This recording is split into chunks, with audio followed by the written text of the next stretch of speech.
inspirasi, inforia, Islami, semuanya ringki.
An Abi Hurairah radhiyallahu anhu anin Nabi sallallahu alaihi wasallam qala inna ummati ya'tuna yawmal qiyamah ghurran muhajjalina min atharil wudu faman istata'a minkum an yutila ghurratahu falyaf'al.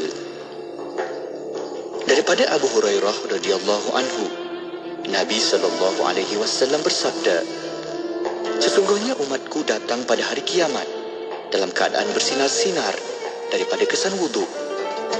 Sesiapa yang berupaya untuk melebihkan basuhan wudhunya, maka lakukanlah. Riwayat Al-Bukhari dan Muslim. Rabbi shrah li sadri wa yassir li amri wahlul 'uqdatam min lisani yafqahu qawli. Ya Allah, terangkan hatiku, mudahkan urusanku, bukakan ikatan lidahku, fasihkan tuturku. Astaghfirullah, innallah kana tawwaba. Astaghfirullah, innallah kana tawwaba. Astaghfirullah, innallah kana tawwaba. Astaghfirullah, innallah kana tawwaba. Astaghfirullah, innallah kana tawwaba. Astaghfirullah, innallah kana tawwaba. Astaghfirullah, innallah kana tawwaba. Astaghfirullah, innallah kana tawwaba.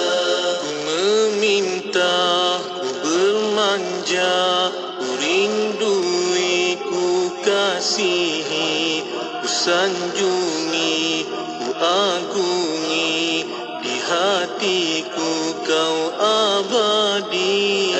Astaghfirullah, innallah kana tawwaba. Astaghfirullah, innallah kana tawwaba. Astaghfirullah, innallah kana tawwaba. Astaghfirullah, innallah kana tawwaba.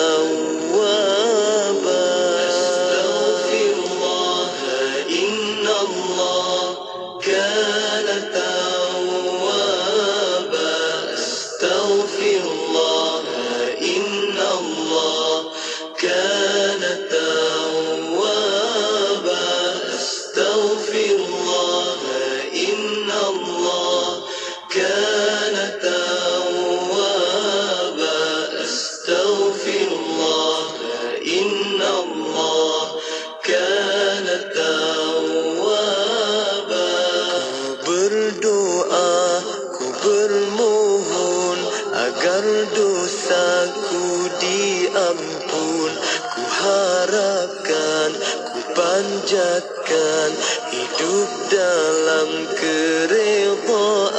Astaghfirullah, innallah kana tawwaba. Astaghfirullah, innallah kana tawwaba. Astaghfirullah, innallah kana tawwaba. Astaghfirullah, innallah kana tawwaba.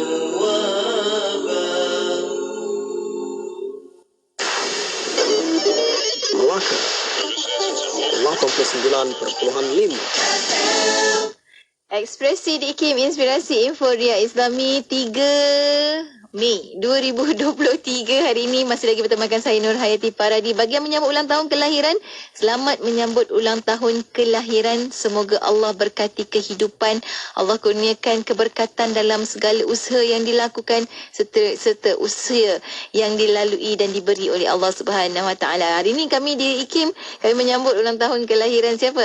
Kita ada antara yang kita sambut hari ini DJ Faiz kan, penerbit Warna Pagi, DJ Faiz, ada juga Kak Ismaiyah, sahabat kita di IKIM, dan juga Pak Fairiza juga sahabat kita di IKIM. Masya Allah, orang-orang yang rajin bekerja walaupun di belakang tabir tapi sangat gigih mengusahakan sesuatu untuk syarikat. Dan pastinya bila kata kita melakukan sesuatu untuk syarikat dengan lapang dada, dengan kata orang tu dengan bersungguh-sungguh, pasti di akhirnya nanti Allah akan hasilkan buah-buah rasa puas dalam kita melaksanakan tugasan. Ni saya dah lihat dah ni contoh-contoh ni. Mereka bertiga adalah orang-orang yang sangat tekun, itqan dalam melaksanakan kerja-kerja tugas mereka. Saya percaya anda juga begitu. Jadi teruskan segala usaha yang anda lakukan. Tak kiralah hari ini menyambut ulang tahun kelahiran ataupun tidak, tapi sebagai manusia, lakukan yang terbaik dalam kehidupan kita, insya-Allah. Itu juga yang dilakukan oleh sahabat kita, Saudara Ahmad Ali Karim, yang telah pun menunjukkan sesuatu yang sangat bernilai dalam kehidupan. Apakah nilai yang beliau bawakan? InsyaAllah kita akan kongsikan kejap lagi menerusi rancangan Khabar Orang Muda. Kita nak belajar sebenarnya bagaimana yang dikatakan pendidikan dari rumah itu benar-benar memberi implikasi kepada anak-anak. Apa yang telah berlaku, apa yang beliau lakukan dalam kehidupan, apa yang ibu ayah beliau tanamkan dalam diri beliau. Jom dengarkan kejap lagi dalam Khabar Orang Muda secara langsung di FB IKIM FM, YouTube channel IKIM, dan juga di FB Nur Hayati Paradi, juga di semua platform digital Radio IKIM untuk anda dengarkan Khabar Orang Muda bersama dengan Saudara Ahmad Ali Karim. Orangnya muda, nampak muda tapi sangat matang dalam bukan sekadar cerita tapi dalam setiap usaha beliau, insya-Allah. Dengarkan kejap lagi, tentunya hanya di IKIM Inspirasi Inforia Islami. Kita dengarkan Fakrul UNIC, kita ada Farhatul Fairuzah serta Ustaz Tarmizi dengan Cahaya Petunjuk Rahmat. Tentunya hanya di IKIM Inspirasi Inforia Islami. Al-Quran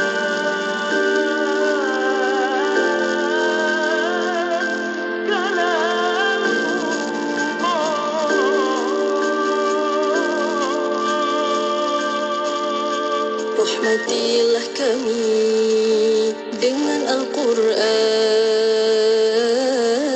Jadikanlah ia sebagai pimpinan, cahaya petunjuk juga rahmat. Ingatkanlah kami apa yang terlupa.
sentiasa mendampingi. Indah dengan muzik Islami dan program dakwah. Allah Subhanahu wa taala kita melihat qada dan qadar. Dengarkan di IKIM, Inspirasi Inforia Islami. Bersedekah penyubur kebahagiaan, tidak memiskinkan mahupun menyusahkan. Bersedekahlah dengan penuh keikhlasan, membantu mereka di Palestin, Syria dan Yaman. Pasti kita akan menemui kebahagiaan. Layari laman sesawang www.jommenyumbang.com untuk maklumat lanjut. Bangkit, berjuang bersama. Sultan Muhammad Al-Fatih. Sultan Muhammad Al-Fatih dididik guru-gurunya agar menguasai 7 bahasa sejak kecil lagi. 7 bahasa tersebut ialah Turki, Arab, Parsi, Greek, Serbia, Itali dan Latin. Terdapat juga penulis yang mengatakan bahawa Hebrew ialah antara bahasa yang dikuasai baginda. Penguasaan semua bahasa tersebut membolehkan Sultan Muhammad Al-Fatih berkomunikasi secara langsung dengan rakyatnya. Mereka terdiri daripada pelbagai bangsa, kaum dan agama yang tinggal di lebih 20 buah negara naungan Uthmaniyah di 3 buah benua iaitu Afrika, Asia dan Eropah. Selain komunikasi, penguasaan pelbagai bahasa juga penting bagi Sultan Muhammad Al-Fatih untuk membaca dan memahami karya atau penulisan tentang tamadun, kepemimpinan serta strategi peperangan bangsa-bangsa asing. Keupayaan Sultan Muhammad Al-Fatih untuk menguasai pelbagai bahasa pada usia muda ternyata menjadi teladan terbaik bukan sahaja bagi rakyatnya tetapi juga umat Islam masa kini, terutama golongan muda. Dan kami kurniakan lagi kepadanya, keluarganya, dengan sekali ganda ramainya sebagai satu rahmat dari kami dan sebagai satu peringatan bagi orang-orang yang berakal sempurna supaya mereka juga bersikap sabar semasa ditimpa malang. Surah Sad ayat 43. Bersama-sama Ustaz Muhammad Abdullah Al-Amin membawakan perkongsian ilmu dan panduan kekeluargaan menerusi rancangan Pesona di Zahra. Orang perempuan macam tu cerewet tak semestinya. Kalau kita berurusan dengan orang mata, jangan kecil hati. Yang bersiaran setiap hari Isnin jam 10.15 pagi. Keluarga adalah tempat di mana kehidupan dimulai dan cinta yang tidak pernah berakhir. Pesona di Zahra, hanya di IKIM, Inspirasi Inforia Islami.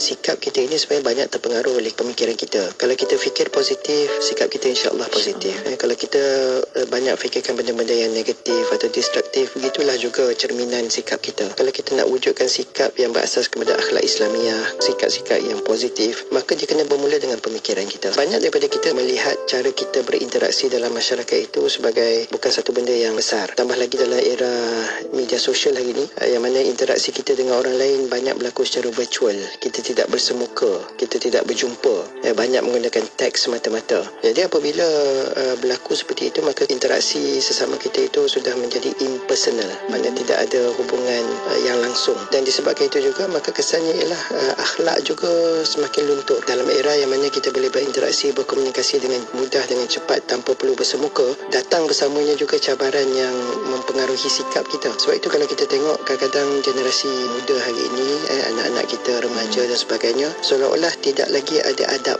dalam berinteraksi dengan orang lain. Bila berdepan dengan orang tua macam mana, bila berada bersama guru bagaimana, bila dalam masyarakat umum pun macam mana dia berinteraksi. Kita tengok macam ada satu macam kekurangan di situ yang boleh mengundang banyak masalah di kemudian hari. Sebab itulah kita kena bentuk balik pemikiran supaya dengan adanya teknologi hari ini, waktu yang sama aspek akhlak, aspek sikap itu kita dapat jaga juga.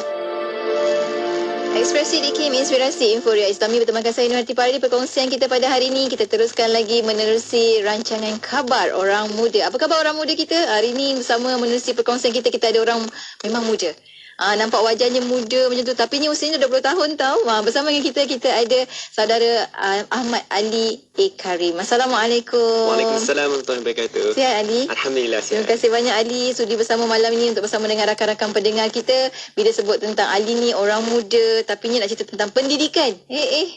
Cikgu ke? Bukan cikgu. Tapi ni insyaAllah kita akan tahu kenapa kita nak cerita tentang pendidikan. Sebenarnya baik untuk anak-anak muda, untuk sama-sama kita membangun jati diri kita sebagai anak muda yang kata orang tu berlatar belakangkan agama Islam, kita orang Melayu dan sebagainya, untuk kita sama-sama nak membangun dan membesar.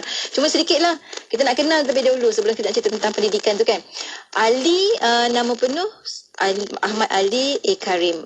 Berapa orang adik-beradik Ali? 4 orang adik-beradik. 4 orang. Ibu ayah masih ada? Ayah meninggal 5 tahun lepas. Mak masih ada. Mak masih ada. Nama ibu? Asmahan binti Ahmad. Asmahan binti Ahmad. Dan menarik sebenarnya sebab Ali bersekolah homeschooling maknanya sekolah kat rumah. Sekolah kat rumah. Seronoknya ya Allah. Tak pernah terbayang macam mana keadaannya, tapi usaha ibu bersama dengan ayah sebenarnya kan, saya percaya itu idea daripada arwah ayah dan juga ibu Ali. Cuma kalau boleh ceritakan sedikitlah Ali, sebab jarang-jarang kami semulah pendengar IKIM ni berpeluang untuk tahu apa yang dihadapi oleh anak-anak yang homeschooling. Apa perasaan Ali bila homeschooling? Sebab rakan-rakan yang lain semua bersekolah, pagi-pagi semua bangun tidur, semua pergi sekolah, nampak naik bas semua. Ali macam mana? Dia kalau biasanya orang selalu tanya macam apa perbezaan kan. Nak kata apa perbezaan tu susah sikit sebab kita tak pernah mengalami dekat sekolah kan. Kita tak nak berbeza lah kan. Tetapi bila tengok orang lain pun kadang-kadang rasa juga macam macam mana, terfikir macam mana orang lain bersekolah kan. Pengalaman mereka sudah tentu berbeza semua. Tetapi alhamdulillah bagi saya situasi macam mana kita bersekolah tu bergantung pada masing-masing. Jadi untuk saya rasa bersekolah di rumah ni sangat sesuai untuk diri saya, sebab banyak saya boleh dapat juga pengalaman-pengalaman yang tidak dapat diperoleh dari sekolah. Contohnya dulu arwah ayah giat dalam aktiviti berdakwah. So selalu pergi program di masjid, di bawah pejabat agama dan sebagainya. Jadi walaupun program-program tersebut tidak dibuat pada hujung minggu, mana pada hari-hari kerja, saya masih boleh ikut sebab saya tak ada jadual sekolah. Maksudnya saya tak terikat pada jadual sekolah. Jadi itu saya jadikan sebagai seolah-olah kurikulum lah kalau di sekolah. Maknanya saya dapat pengalaman hands on seperti tolong antaranya tolong dalam kerja-kerja dakwah tu sendiri. Dulu bila arwah ayah selalu buat research, saya pun dan adik-beradik semua pun selalu terlibat langsung. Jadi kami banyak dapat pengalaman seperti itu yang kalau kita di sekolah walaupun dapat pengalaman lain, tetapi pengalaman sebegitu susah sikit sebab kita terikat dengan jadual sekolah. Jadi kita hanya boleh buat musim cuti saja. Masa mula-mula melakukan aktiviti-aktiviti ikut arwah ayah tu umur berapa masa tu Ali? Yang pertama saya ingat pada tahun 2007. Masa tu saya umur 4 tahun. 4 tahun. Masa tu saya ingat. Tengok je lah masa ni, tengok lah macam mana. Masa tu satu program di Universiti Malaya kalau tak silap saya. Ustaz Allahyarham Ustaz Uthman Al-Muhammadi sedang bagi ceramah dan saya tukang tekan slide dia. Bila dia kata next, saya tekan Masya Allah, khidmat lagi. Jadi itu pengalaman pertama saya lah. Besar, pengalaman pertama yang sangat besar sebenarnya. Masya Allah, berdamping dengan orang yang besar, yang hebat, ulama besar juga tu, Masya Allah. Jadi itu yang pertama. Maksudnya lepas tu memang ikutlah selalu. Selalu ikut. Adakah itu membantu juga sebenarnya? Kalau Ali sendiri lihatlah kan, maknanya menyediakan Ali sebagaimana Ali hari ni. Yelah, sebab kita berdepan dengan orang, nak berbincang, nak bercakap dengan orang, skill tu. Adakah dia membantu Ali? Bagi saya memang boleh nampak lah benda tu banyak memberi benefit pada diri saya, sebab saya dapat berdepan dengan orang-orang di luar, orang-orang bukan sahaja rakan sebaya tetapi yang dewasa-dewasa, dan dapat mengalami satu environment yang sangat realistik. Maknanya sebab saya bukan berada di dalam satu, contohnya macam kalau di sekolah biasa kita akan ada satu environment yang dicipta khas untuk pelajar mengetahui macam mana nanti kita akan menghadapi di dunia. Ini saya dah menghadapi dunia sebenar tu, hands on terus dalam dunia sebenar. Jadi macam antaranya 2012 dulu saya pernah lagi terlibat langsung dalam program dakwah ni sebagai tolong usher tetamu program masa tu di PWTC. Memang ramai tetamu beribu lah tolong bawa ke tempat pendaftaran. Jadi di situ dapat interaction dengan orang-orang dewasa dan dapat tahu macam mana untuk bergaul dengan orang lain maknanya. Jadi bila contohnya selepas arwah ayah meninggal pada tahun 2018, bila kami keluarga tak ada pendapatan, so perlu banyak pergi minta bantuan dan sebagainya lah. So masa tu saya dapat pergi ke pejabat-pejabat dan sampai ke bila saya masuk universiti pun selalu kena pergi pejabat-pejabat untuk mohon bantuan. Dan saya boleh berunding, bukan sahaja maknanya bercakap, tapi juga berunding dengan pegawai-pegawai pejabat. Dan saya rasa pengalaman tu memang saya tak akan dapat kalau tak ada pengalaman sebelumnya. Betul. Dan kembali kepada homeschooling tadi kan, kat rumah mana ibu mengajar, ada ikut subjek ke macam mana, ke ada silibus ke? Roughly ikut berdasarkan silibus sekolah lah. Maksudnya saya belajar dulu KBSM dan kami akan ikutlah textbook tu. Tetapi cara teknik mengajar tu tidak semestinya. Macam dulu ibu mengajar algebra pada usia yang sangat awal. Sebab cara yang ibu letakkan tu algebra menjadi sangat mudah untuk kami. So tak perlu ikut materi matematik lah ni kiranya. Sebab ibu pun memang sangat elok dalam matematik. So dia nak ajar tu sangat mudah. So memang boleh bila dapat faham awal untuk nak buat banyak kerja-kerja matematik lepas tu memang mudah lah. Sebab dah mulakan dengan susah. Algebra mulakan dengan algebra macam tu kan. Maksudnya memang dimulakan dengan yang sukar, jadinya kemudian yang lain menjadi mudah lah kan. Jadinya semua subjek memang ibu yang ajar. Semua kecuali Quran sajalah. Quran ada Ustaz Fitri datang di rumah. Dia tolong ajarlah kami satu hari beradik. Maknanya setiap hari jugalah. Dalam seminggu tu beberapa kali lah dulu. Ya.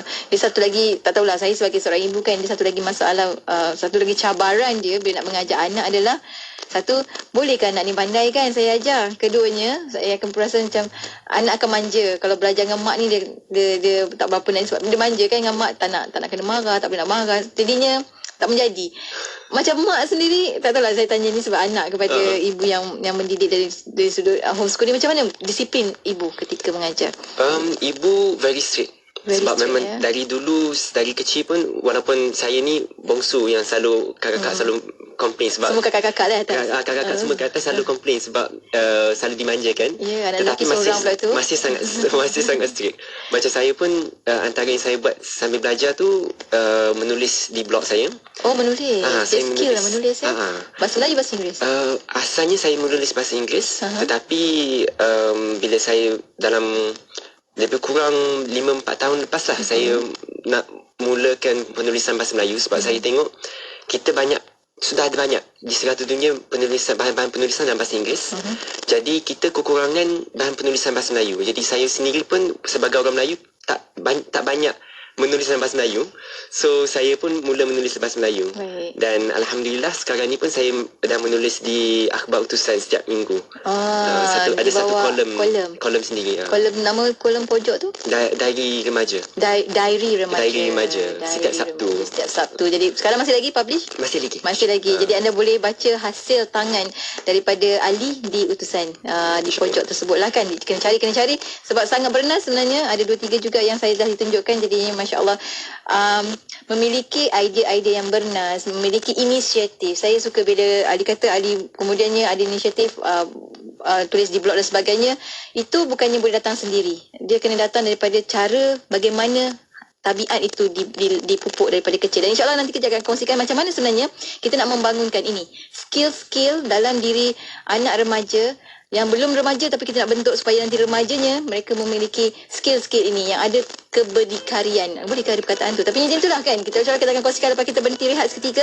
Untuk anda rakan pendengar, jangan ke mana-mana. Teruskan kesetiaan bersama kami. Tentunya hanya di IKIM Inspirasi Inforia Islam. Ku alih sebentar pandangan untuk kau renung. Hakikat dunia yang terserkam berona maksud. Dari ufuk bercahaya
penyampai berkaliber, pengisian bermutu, inspirasi, euforia Islam, semuanya diukir. Ekspresi DKM Inspirasi Inforia Islami. Kita kembali bersiaran menerusi rancangan Khabar Orang Muda bersama dengan orang muda. Wajahnya memang nampak muda walaupun usianya 20 tahun. Dan saya memang ulang 2 kali lah sebab apa memang begitu. Saya dah awal-awal nampak macam budak sekolah ke ni datang ke konti kan? Bukan. Masya Allah. Apa pun kita bersama dengan saudara Ali untuk perkongsian kita pada hari ini. Membesar dalam satu keluarga yang sangat simple sebenarnya. Tapi ni Masya Allah dalam didikan yang sangat baik sehingga melahirkan Ali apa yang Ali ada hari ini. Tadi kita cerita sedikit lah kan tentang latar belakang Ali. Belajar homeschooling, diajar, dididik oleh ibunya sendiri di rumah dan sebagainya. Ada fleksibel masa. Tapi tak semua orang boleh buat begitu ya. Kalau kita dengar tadi apa yang Ali cerita tu, berasa macam semua orang tiba-tiba kan Ali kan, semua ibu-ibu kat rumah, saya nak ajar anak sendirilah. Tak semua orang mampu untuk lakukan tersebut. Jadi tahniah kepada ibu, kepada Ali. Kat sini ada kakak dia Nisa. Nisa kan Anis kan? Anis pun ada bersama dengan kita juga. Jadinya nanti ada cerita menarik juga. Kalau boleh cerita sikit lah sebab tadi off air kita cerita bukan sekadar Ali. Ali sekarang dah belajar dekat UIAM. Dan bukan Ali seorang. Dia empat sekali masuk dalam UIA dalam tempoh masa yang lebih kurang sama. Sebab apa sebenarnya Ali? Antaranya yang berkaitan kakak saya pun kurang pastilah apa sebab mereka terima tapi mereka mohon UIA. Tapi saya pasti lebih kurang lah. Dan untuk saya pun, saya memang masa saya nak masuk dulu tu, saya memang dari awal-awal pilih UIA. Dan cuba juga untuk masuk UIA sebab saya mahukan saya tahu dalam UIA punya apa tu panggil falsafah pendidikan UIA sangat mementingkan pembangunan holistik dan persekitaran yang baik dari segi pergaulan antara, bukan sahaja pergaulan yang biasa orang sebut pergaulan lelaki perempuan lah, tetapi juga pergaulan antara kawan-kawan. Maknanya kita biar akhlak kita baik, adab kita jaga. Jadi saya suka sangat cara mereka jalankan itulah. Sebab itu pun apa yang saya diajar dari kecil. Seperti saya kata tadi, mak saya memang very strict dari saya kecil. Jadi macam walaupun selalu macam nampak macam dimanjakan sebab belajar dengan mak kan. Tapi memang kalau dulu tu banyaklah selalu kena marah kalau tak buat kerja atau tak belajar ke apa. Sampai kan maknanya after benda tu pun kadang-kadang tak jadi. Bila dah dekat nak SPM tu, my mum sampaikan macam kata kalau tak belajar, I will not stop you anymore. Means, ibu dah takkan halangkan. Tapi result dapat, that will no longer be mana ibu tak bukan salah ibu lah. Maksudnya kalau tak rajin sekarang, nanti hadaplah dengan consequences daripada apa yang anda lakukan. Jadi kakak-kakak semua tu ada cerita juga kan sebab sebelum mereka masuk UIA, mereka pun homeschooling juga kan? Ya, betul. Jadi macam mana mereka boleh masuk dalam masa lebih kurang sama lah maksudnya? Asalnya masa dulu arwah ayah hidup, arwah ayah kan saya sebut tadi kerja dengan buat kerja-kerja dakwah. So memang kami semua seluruh adik-adik selalu ikut ayah buat kerja-kerja tu. Dan bila kakak pun dah sampai ke umur, kakak yang sulung dah sampai ke umur sepatutnya ambil SPM, terus dia tolong ayah bekerja lah. Dan selepas tu kakak separim yang kakak sulung tu dah sepatut bersama belajar. Tetapi arwah atuk dan nenek datang ke rumah kami, duduk bersama kami. Jadi kakak kata kakak nak jagalah atuk dan nenek sampai ke hujung hayat sebab kita tahu mereka dah tua kan. Jadi memang nak kena ada orang penjaga. Kalau nak boleh saja, kami masa tu kami berupaya je untuk nak upah pembantu kan. Tetapi kakak kata kalau pembantu dia akan berjaga. Berbeza dengan tu sebab nak duit. Berbanding kita berjaga kasih sayang. Betul. Jadi kakak sanggup tak belajar stop belajar lah kiranya untuk nak jaga atuk dan nenek sampai nenek meninggal pada tahun 2016 kalau tak silap, dan atuk pada 2017 ke 15 dan 16 macam tu lah lebih kurang. Maksud arwah ayah pun sempat menjaga lah kepada dia kan. Lepas tu kemudian tu? Kemudian tu walaupun dah ada time masa tu, tapi sibuk abang ayah sibuk sikit. Tapi lepas ayah meninggal baru kami semua decided untuk sambung belajar. Cumanya masa tu saya berumur 15 tahun. So saya tak ambil SPM lagi lah. Tapi kakak 3 orang semua dah sampai ke umur ambil SPM. Jadi semua ambil SPM serentak 3 beradik. Masya-Allah. Jadi lepas ambil SPM sebagai calon persendirian, cuba untuk masuk itulah perayu. So kakak sulung dapat masuk ambil A-level dan alhamdulillah dapat straight A. Masa SPM tu? A-level. A-level tu? SPM pun kakak dapat straight A juga alhamdulillah. Subhanallah. Okay, berkat. Ini berkat. Berkat hidup.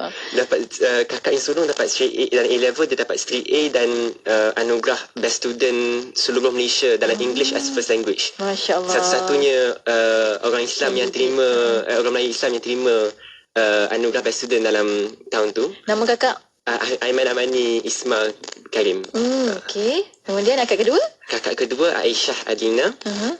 Dia dapat dia ambil lepas dia ambil SPM, dia bersama Kak Anisah ambil STPM. Dan lepas STPM Kak Aiman ambil A-level, lepas tu masuk UIA 2021 dan STPM ni 2 tahun. So Kak Aisyah dan Kak Nisa masuk lambat sikit lah. Saya lepas SPM yang 2020 tu, yang ambil awal 2021, saya masuk asasi UIA pada akhir tahun 2021. Ya, maknanya kemudian berkumpul lah 4 orang adik-beradik ni sekali lagi ya. Dulu di rumah, sekarang di UIA sebagai second home lah kiranya. Masya Allah. Tahniah.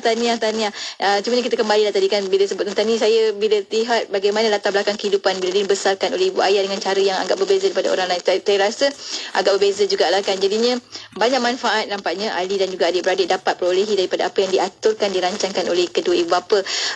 Ali nak tahu jugalah bagaimana sebenarnya kata pendidikan itu dapat membentuk diri Ali. Sebab Ali, macam kalau Ali, adik-beradik yang lain pun saya nampak macam ada cara fikir yang baik. Maksudnya tahu ada tanggungjawab, ada rasa prihatin, ada rasa tahu apa yang lebih utama dalam kehidupan kan. Macam belajar memang utama, tapi dalam masa yang sama ada benda yang lebih utama dan tahu prioriti itu dalam kehidupan. Jadi macam mana Ali sendiri rasa kehidupan Ali tu membantu Ali membentuk sasiah dan juga cara fikir yang begitu? Saya rasa antaranya dalam keluarga saya memang arwah ayah dulu pun dan mak saya sangat menggalakkan kami untuk berfikir secara terbuka. Itu antara yang paling utama lah. Maksudnya kalau nak apa-apa cakap ke macam ni? Nak apa-apa, nombor satu, itu satu juga. Maksudnya kami tak ada rasa ibu bapa tu sebagai satu yang terlalu janggal atau terlalu rigid. Jadi kami nak apa-apa bercakap. Kalau bagi ke tak bagi tu itu kedua lah. Tapi cakap tak perlu rasa takut nak cakap. Jadi satu, the sense of transparency dalam keluarga, dan nombor dua, kami pun apa-apa kami macam mereka tidak begitu mengekang pemikiran kami dan hanya menggariskan apa yang betul dan apa yang salah. Bagusnya. Jadi bila tak ada, kami kena okay, you have to think this way, kamu kena berfikir macam ni sahaja. Kami dapat lebih banyak bebas berfikir dan bebas through idea. Jadi macam saya pun bila saya menulis, saya menulis sendiri dan ibu dulu hanya akan edit saja. Ibu tolong edit. Tolong edit tadi. Maknanya sebelum sampai ke editor pesan, ibu dah edit dulu. Jadi macam saringan pertama. Tengok kadang-kadang sebab saya kalau saya tulis raw saya sendiri, kadang-kadang agak menjala sikit lah. Sebab idea banyak. So kita macam nak sumbat banyak. Jadi ibu akan tengok, okay, ini boleh baikikan, ataupun kadang-kadang saya pun akan tengok, okay, tapi ini saya memang nak letak macam ni, nak yang macam ni juga. Jadi di situ akan ada perbincangan. So ibu pun akan berkembang lagi. So jadi di situ walaupun ibu akan meletakkan certain garisan, tetapi saya tidaklah menghalang secara total. Saya masih boleh buat apa saya nak. Ada kebebasan. Ada kebebasannya. Dia ada kebebasan, tapi bukannya terhad lah, tapi ada garisan. Ada garisan. Kebebasan tapi ada garisan. Masya Allah. Dan Ali juga ada menulis buku kan? Ya. Buku tentang apa tu Ali? Tajuk buku Daripada Remaja Kepada Remaja. Alhamdulillah baru terbit awal tahun ni lah. Buku ni sebenarnya bekas timbalan rektor UIA juga, arwah Cikgu Prof. Siddiq Baba. Dia tolong sponsorkan lah buku ni sebab lepas ayah meninggal, dia banyak membantu saya, keluarga saya dan membantu diri saya juga untuk antara yang dia kata untuk nak menggilapkan talent saya untuk menulis dan pemahaman saya terhadap modern Islam ni lah, pembangunan modern Islam, modern Islam. So buku tu berceritakan tentang pembangunan diri remaja dari usia muda sampai ke dewasa yang secara holistik. Maknanya kita biar semua aspek kehidupan tu terangkum, terutamanya yang orang selalu tertinggal ialah aspek kerohanian. Jadi sangat sesuai sebenarnya dengan sekarang ni kita biasa dengan konsep Malaysia Madani kan. Jadi inilah sebenarnya yang saya pun dah tulis di utusan sejak 2019 dulu tentang pembangunan diri secara holistik, secara menyeluruh. Ali, dalam pandangan Ali sendirilah kan, sebagai seorang anak, seorang manusia lah, sebagai seorang manusia yang kita memang akan dewasa juga satu masa nanti, apa elemen paling penting dalam, kalau kita nak letakkan hierarki lah, dalam kita nak membentuk diri dalam, pendidikan tu maknanya ilmu lah dalam diri kita kan, apa hierarki paling penting sehingga yang seterusnya? Saya rasa yang paling penting ialah agama lah, dan kepercayaan in general, sebab ramai dalam kalangan remaja-remaja di semua ni, mereka selalu menghadapi, memang kita semua manusia semua akan menghadapi tinggi turun naik kehidupan kan. Jadi bila mereka menghadapi satu masalah, memang kadang ramai yang agak putus asa lah sebab sukar sangat putus. Dan saya sendiri mengalami hal itu beberapa kali selepas arwah ayah meninggal, dan selepas tu pun banyak saya menghadapi banyak masalah dalam kehidupan juga. Saya pernah jatuh sakit selama sebulan, tak dapat bangun dari katil. Jadi memang kadang-kadang kita rasa macam dah tak ada harapan dah. Tetapi kepercayaan bahawa segala yang berlaku tu adalah Allah akan bagi apa-apa yang Allah bagi pada kita, semuanya kita boleh hadapi. Itu yang boleh meletakkan, kekalkan saya di landasan lagi. Dan saya rasa sebab tu penting kita mempunyai kepercayaan betul. Aspek spiritual kita tu. Dan seterusnya yang penting satu lagi ialah ibu bapa lah, keibubapaan. Maksudnya kita kena hormati ibu bapa, selalu ingat mereka. Kita kena ingat mereka telah melalui asam garam kehidupan lebih awal dari kita. Dan tujuan mereka hanyalah untuk membantu kita biar kita dapat berjaya dalam kehidupan. Mereka nak nampak kita berjaya, mereka nak nampak kita capai ke tahap lebih tinggi dari mereka. Jadi dengarlah apa mereka cakap, dan kalau kita rasa apa-apa kita tak setuju pun, janganlah kita marah.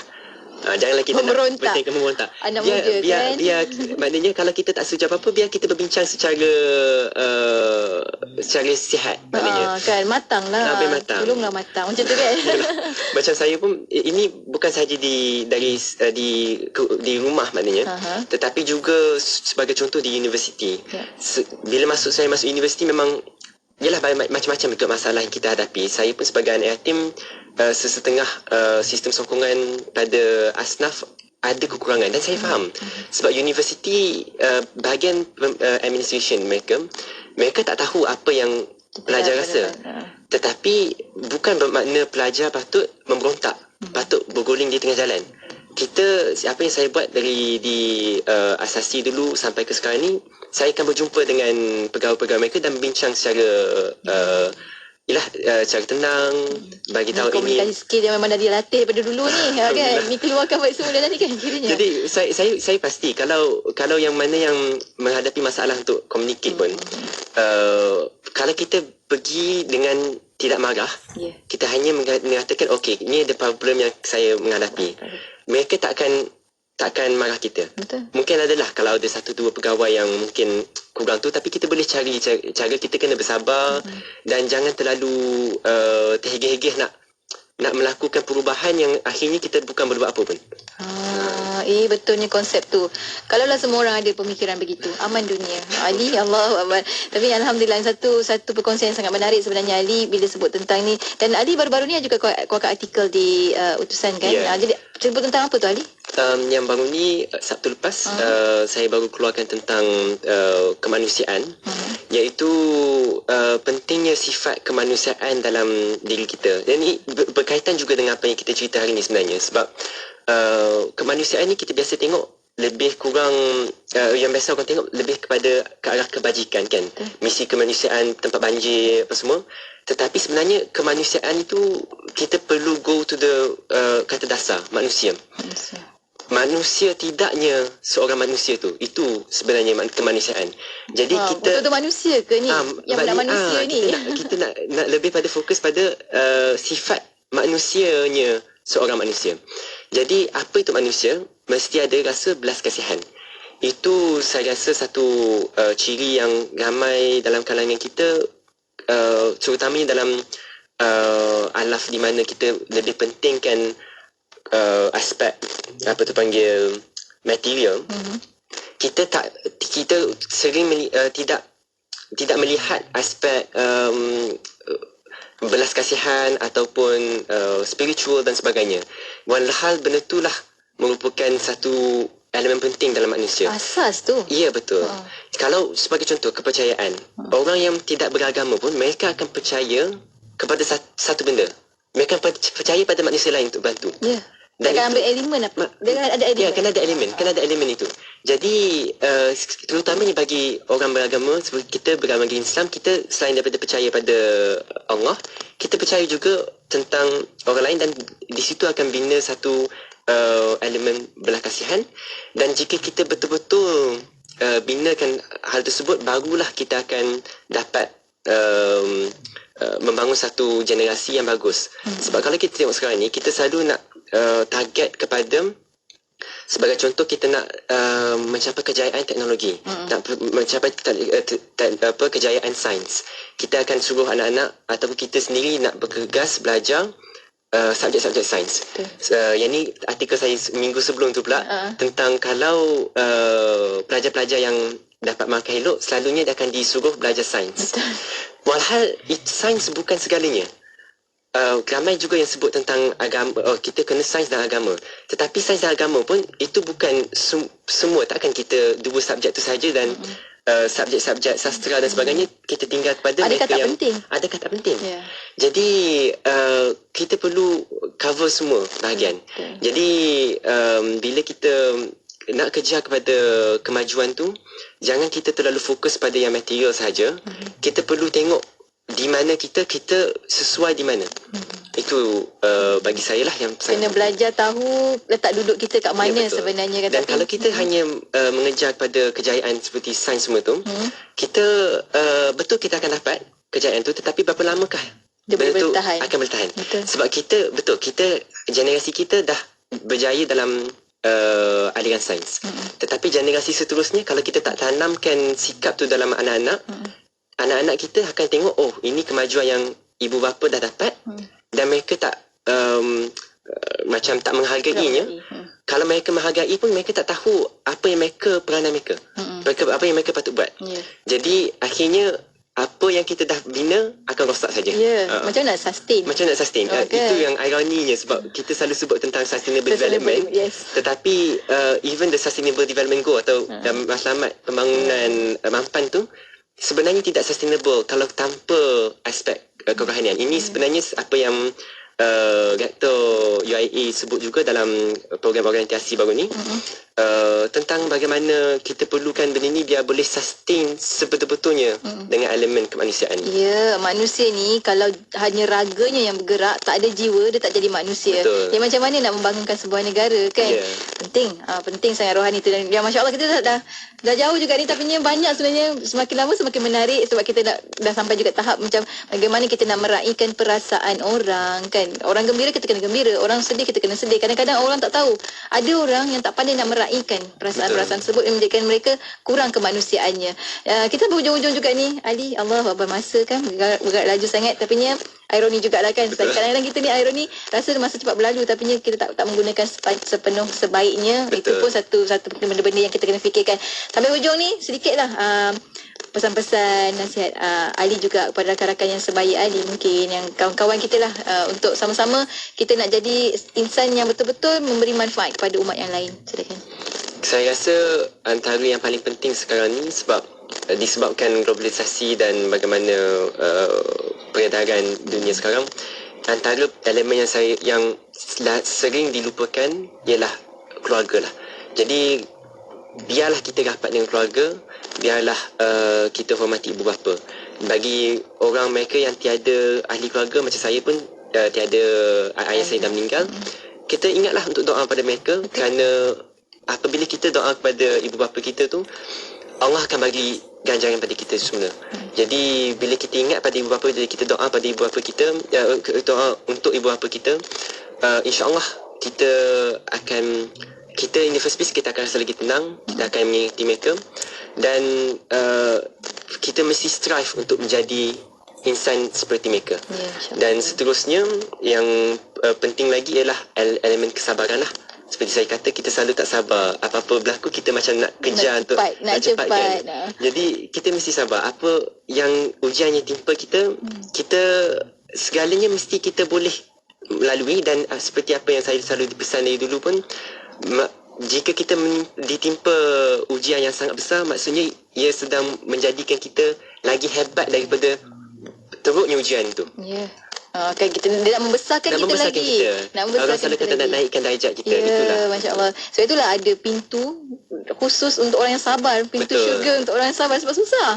Sebab susah tapi kena bina kan. Tapi masya-Allah, terima kasih banyak Ali. Hari ini banyak kita belajar, rakan-rakan kita belajar bagaimana nak menjadi manusia yang boleh pandai berfikir dengan baik. Itulah kata air mukanya saja muda, tapinya dia punya pengalaman, dia punya apa yang ada dah tua dah sebenarnya hari ini. Tapi masya-Allah, terima kasih banyak Ali untuk perkongsian pada kali ini. Sampai balik nanti salam kat mak kan, insya-Allah. Sampai bertemu lagi lain masa, insya-Allah. Semoga terus maju jaya Ali. Assalamualaikum. Terima kasih. Assalamualaikum. Dan untuk anda rakan pendengar, teruskan kesetiaan bersama kami tentunya hanya di IKIM Inspirasi Inforia Islam. Hayyul hadi bi ajmal dhikr sallu ma'ana ya huda fa huwa ibadi yawmal ma'adi nabiyuna tahal muhtar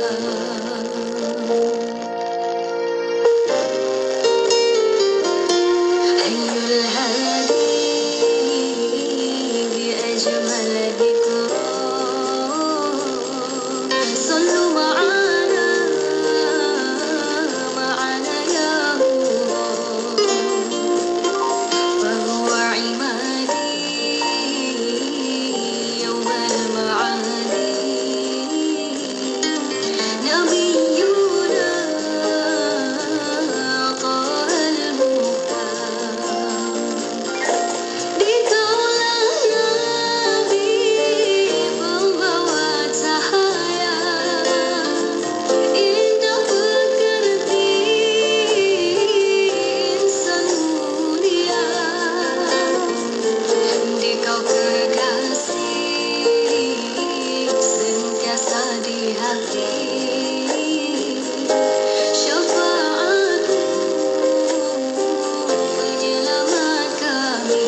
maksiat.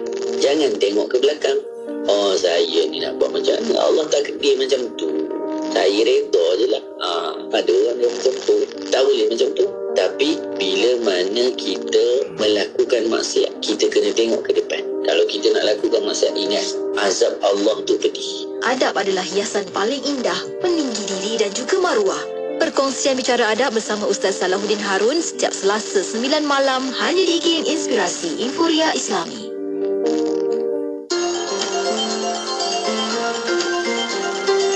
Keracunan makanan tidak boleh dipandang ringan kerana ia juga boleh membawa kematian kalau masalah keracunan yang dialami adalah kritikal, terutamanya kepada kanak-kanak yang masih lemah daya pertahanan diri mereka. Keracunan makanan dilaporkan seringkali berpunca di kantin sekolah. Sebagai ibu bapa yang prihatin, bantulah anak-anak anda mendapat makanan yang bersih dan sihat. Bekalkan mereka dengan sajian dari air tangan anda sendiri. Otak cergas datang dari makanan yang berkhasiat. Miri 104.0 FM.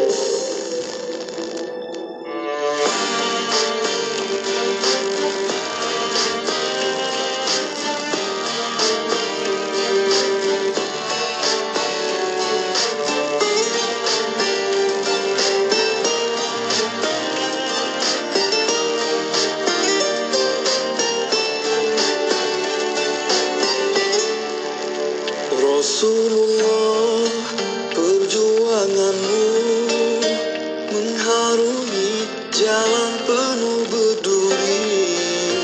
Bukan sekadar hati dilukai, namun tubuh juga disakiti. Kau berdakwah menuju jalan ilahi, menghapus amalan menyembah duniawi. Langkahmu tak sekali-kali terhenti, segala dugaan tetap kau hadapi. Tabahnya di kau berjuang, bertemankan para sahabat tercinta, demi maruah agama yang utama kau pertahankan. Dikala kau dijanjikan wanita, kuasa dan segunung harta, engkau membantah sepenuh jiwa demi agama Islam yang tercinta.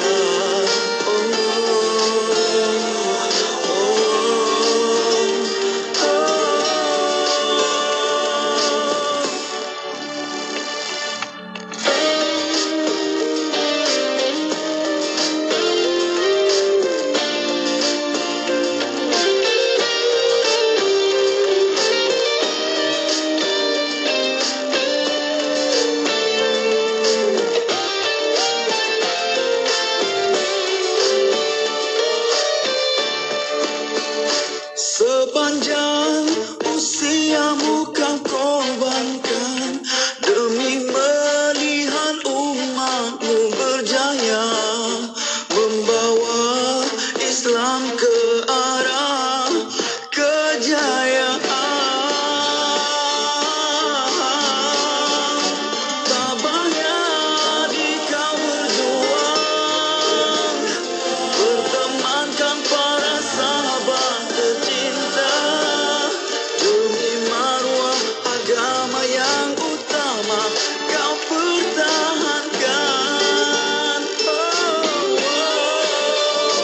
Dikala kau dijanjikan wanita, kuasa dan segunung harta, engkau membantah sepenuh jiwa demi agama, demi agama,